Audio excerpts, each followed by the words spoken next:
This is a great additional Swedenborgian worry that you might pick up, because the Swedenborg's writings are all about the intention is the meaning of the thing. When angels don't even notice a deed that a person is doing, they just notice why they're doing it, and there's all this pressure to be doing stuff for the right reasons.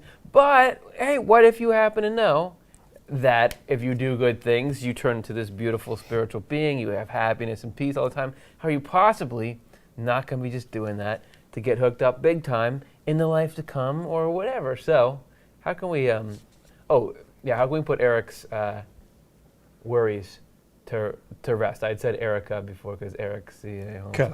So Yeah, I think I it's saw what you Eric did or there. Erica. That's Okay. good. Who knows? Thank you so much for your question. What's the answer?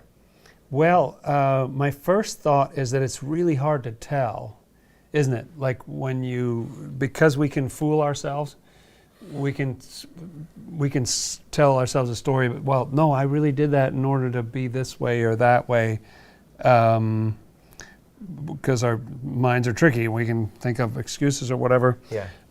Swedenborg does emphasize this idea of self-examination. Yep. And trying to look as much as you're able to at what you piece together of your motives. And the idea is that the Lord will come and look with you, kind of thing, to sort of inspire that view or something like that. So you get more of a God's eye view on yourself that way and can see things a little more objectively. A beautiful teaching that Swedenborg says is that the Lord esteems everyone. And he says, hell esteems no one. And so the Lord does put a good interpretation on everything for everybody, all the time.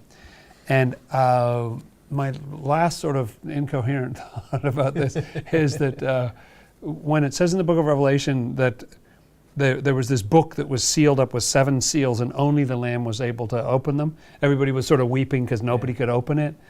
And Swedenborg says that book means the state of each person and of all the human race, and that only the Lord, who is the Lamb, is able to open that. We're so complex. There's 7 seals. Right. I mean, how do you know?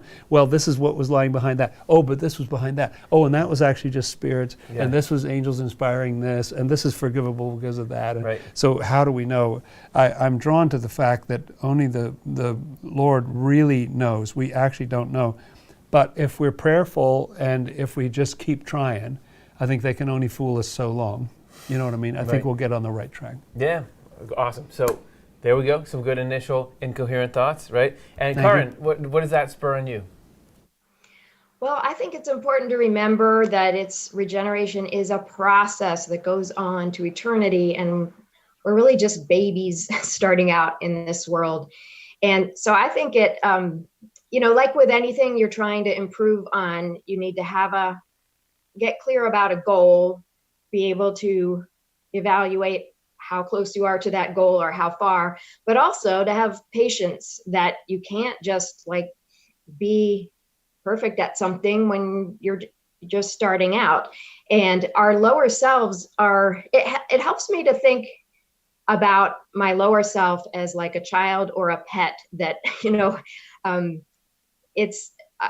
your dog can't not want to do something for a reward, and a child can't not do something for a reward. It's just the way it is when you're at that stage. And it helps me to just think about okay, my lower self is always going to be thinking about the reward, but that's okay. I can even have a sense of humor about that and have this higher self that's the one in charge and trying to train my lower self.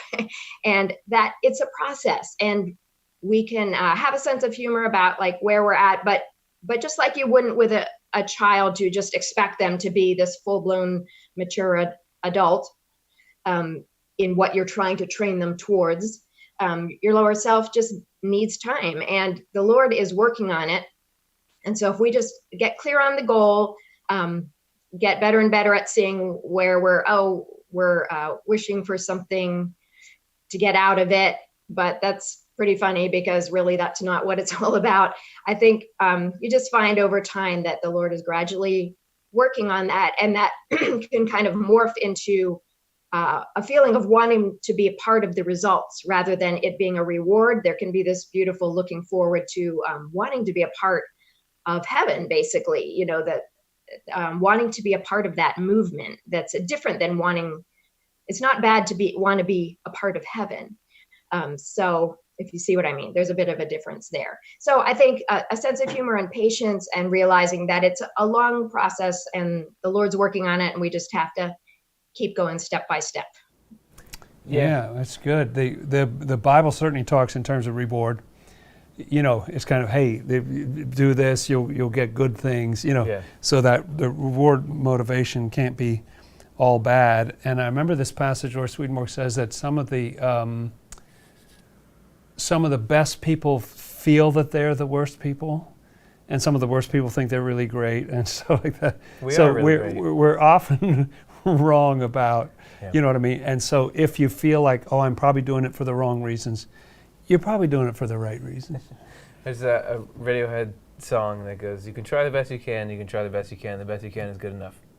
And I would say if you do find yourself thinking about reward when you're doing something good, you would be in the company of angels, because Swedenborg describes we have sort of our day-night cycle where we're in what's good and then what's in not so good. Angels do that as well. And he describes that there's this very mild, but their not so good state is they're doing nice things, but really it's reward that's boosting them and giving them hope. So that's even something that you're going to have that at certain times in heaven as well. And I think it's cool that Swedenborg lays out these categories of love, that he's always saying love of God and love of service needs to be on the top, but in the middle is love of the world and love of sort of physical or sensory kind of the pleasure needs you have, pleasure, right. And then at the bottom is reputation. You still have all those things. It's just really the question is not like, am I conscious of the reward? Is that maybe part of my motivation? But like if the reward disappeared, but you knew it would still do something good, would you ever do it still? And are you not, as soon as you realize you're not getting a reward, you just don't care at all about the person, even if you're feeling both. Like I care about the person and I care about the Lord. I remember being a little kid. I think I've told this story here, and I was saying the prayer. And I know you're supposed to think about the Lord when you're saying the prayer, and I was like, okay, I think about the Lord and then junk food, and then the Lord and then junk food. But like I couldn't quite, because I really like junk food. So it's like, okay, if they're both kind of in there, that's a good step. So to me, I think you're in a great spot.